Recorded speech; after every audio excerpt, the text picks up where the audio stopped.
ọlọ́jọ́ òbí dé Àfọlábí dé ọdọọdún làárọ̀ òbí látẹ̀ òwe tàmọ́dún. àmọ́ pẹ́ wá ọlọ́gbọ́ pẹ́ wá àmọ́ pẹ́ wá ọlọ́gbọ́ pẹ́ wá bẹ̀dá bá mọ̀nú rò ó yẹ kó dúpẹ́ bẹ́dá bá mọ̀nú rò ó yẹ kó ṣọpẹ́ àmọ́ pẹ́ wá o aláṣàlékún oore torí àádọ́ta mọ̀ ló pé o àádọ́ta mọ̀ ló pé o àádọ́ta mọ̀ ló pé o àádọ́ta mọ̀ ló pé o architect Shehu Àfọlábí ọmọ Ṣódìyàwó àádọ́ta mọ̀ ló pé o torí náà ẹ bá wa kọ́ lọ́hùn kó ṣeun ọmọ Ṣódìyà ẹ bá wa kọ́ lọ́hùn kó ṣeun ẹ bá wa kọ́ lọ́hùn kó ṣeun ẹ bá wa kọ́ lọ́hùn kó ṣeun ọba tí ó dójú àdúrà tí ọ Àfọlábí kò máa já ṣe tí ó wọ̀rọ̀ rẹ o ẹ bá wa kọ́ lọ́hùn kó ṣeun. Happy birthday to you ọmọ Ṣódìyàwó bàbá Oriki bàbá Bàdìmọ̀ bàbá Làtífà bàbá Mọ̀dù ọ̀nífẹ̀ ìsá àti mọ́lágbọ́ ọlọ́run bá architect Shehu ní sọdún golden jubilee ọ̀pọ̀ ọdún ọmọ òkú àṣeyí sàmọ́dún kórìjọ́ ṣe tẹ̀mí ìsinmi tówó tọmọ Àfọlábí ni wọ́n mọ̀ kí wọn kó ló ṣe ènìyàn ọkọ Dr. Mrs. Ọláyínká Ṣódìyà ọmọ Àbíbù town planning mọ̀dàgọ̀ jọgọjọ ọmọ Bọ̀dé fọ́tò mọ̀dàgọ̀ jọgọjọ Ṣéhù o bẹ́tì rẹ̀ bá ń já máàmì kan ọmọ nípèrè bàbá ṣé báwọn ọmọ ẹ̀gbọ́n rẹ̀ lónìí wá mọ̀ kí ọ nígbè ìjẹgbẹ́jọ àwọn ọmọ Balógun Kọ́láwọlé Ayọ̀dèjì Ṣódìyà àwọn ọmọ ẹ̀gbọ́n rẹ̀ lónìí wá mọ̀ kí ọ ní méje mẹ́jọ Tọ́híbù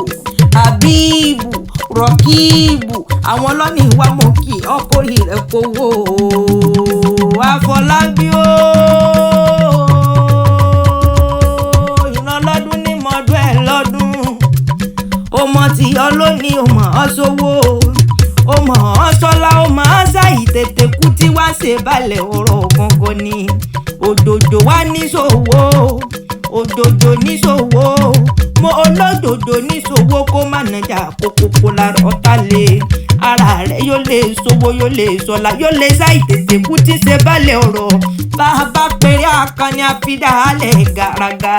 Àfọlábí ọ̀rọ̀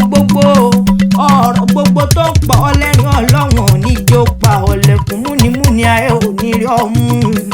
gbọ̀rọ̀gbọ̀rọ̀ lọ́wọ́ yọ torí gbọ̀rọ̀gbọ̀rọ̀ ló fi yọjà wọn táàrẹ̀ lọ ní ilé ayé ń bí lílọ bíbọ̀ rẹ wá ní bọ́mọ aráyé nú o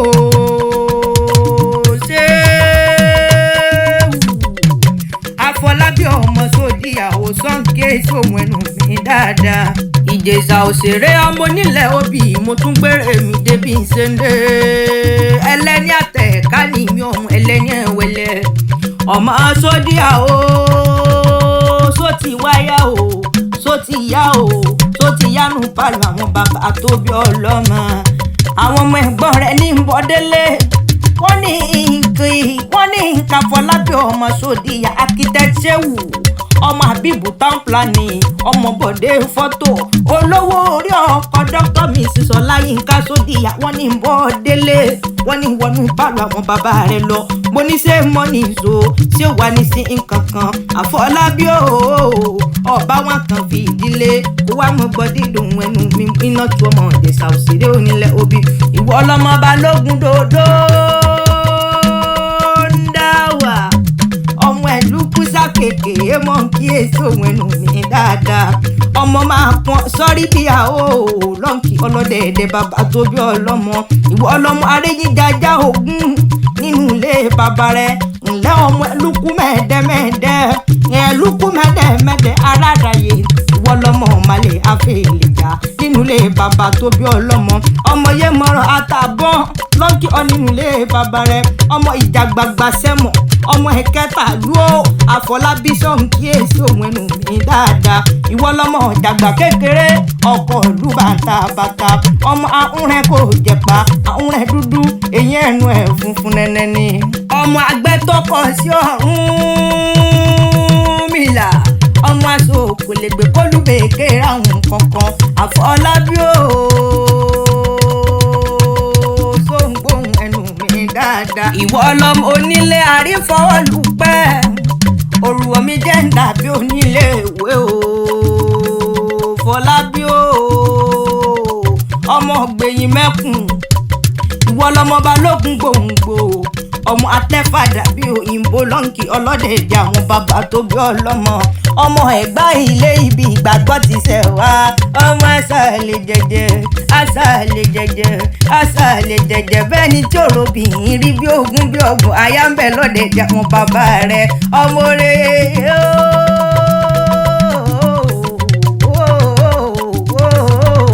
Àfọlábí ọmọ sódìyà lónìí mo rí bá lọ́wọ́ àwọn bàbá tó bí ọlọ́mọ ọ̀pọ̀ ọdún ọmọ ògùn èdùn àṣeyísàmọ́dún ọdún ayọ̀ ọdún rẹ̀ ló sì mọ̀ ṣe ní ilé ayé ń bí.